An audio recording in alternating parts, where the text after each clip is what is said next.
Hey, what's going on? You know who it is. You know what it is. All right, you guys, peep game. You know what? There's always been a question mark or a controversy or if it did happen or if it didn't happen between Tupac and Faith Evans. Now, Tupac famously made a song called Hit 'Em Up where he said that he got down with Faith Evans. And Faith Evans for years has denied any encounter with Tupac, any physical encounter with Tupac, well, sexual encounter with Tupac.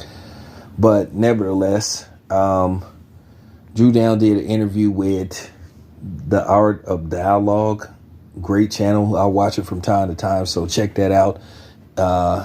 It's a lengthy interview to the point to where they had to break it down to segments. They talked about a lot of different subjects, but one particular subject that caught my eye is Dru Down one in a segment where he said he got with, legendary R&B artist Shaka Khan. Said she was kind of sprung off him, and that's for us OGs if you don't know what sprung mean, but never mind though. Look it up. That's old school dialogue, but said he had her kind of sprung, or as y'all would say, she was feeling him. She was on his bumper. But Dru Down was, a real, he really was with, the pimping stuff, that was big. And, Dru Down from East Oakland. So, that was big. The pimp game was big out here in the Bay. So, but nevertheless, Dru Down basically verified that he saw Faith Evans come into the hotel, and he was in the hotel when she arrived, and she basically said, "What's up, Dru?" And Dru Down asked Tupac who it was, and Pac said that's Faith, because Faith is real light skinned.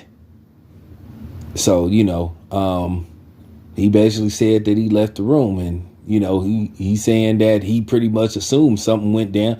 I mean, at the end of the day, let's just keep it a buck.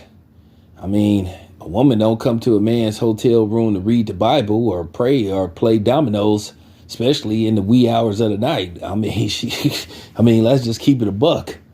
So if she come there, after midnight, we all know in all reality what she coming there for. Back then that was the play.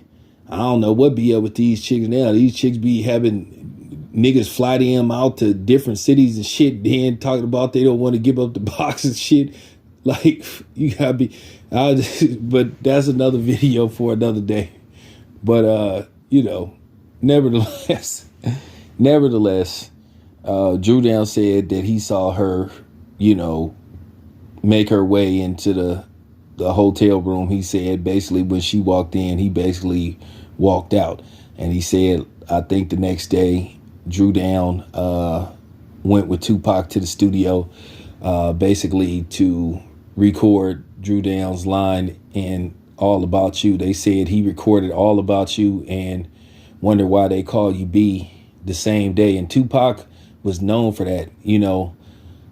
Tupac was a workhorse. They said he was legendary for knocking out 3 and 4 songs in one day. They say Tupac was one take Jake.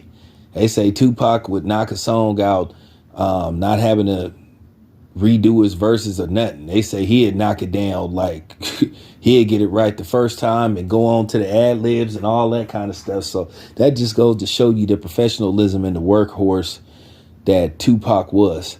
I really think if Tupac was still here, Tupac would have hit it big in movies. I think, to be honest with you, quiet as kept, I think Tupac would have been what Will Smith eventually became in film. I think Tupac would have eventually won an Oscar. I think Tupac also would have eventually had a successful career in politics, because Tupac was also talking about going to law school and becoming a civil rights lawyer and all that kind of stuff. So who knows what would have became of Tupac, because unfortunately Tupac passed away at the age of 25. I mean, if Tupac was still alive, he would be around 50. He'd be around 51 now. So it would be interesting if Tupac was still here, what would he be doing? So, with that being said, like I said, it was a great interview by Dru Down. If you get a chance, just check it out. It's on a YouTube channel called The Art of Dialogue. Anyway, this your boy Town Biz. I'm out.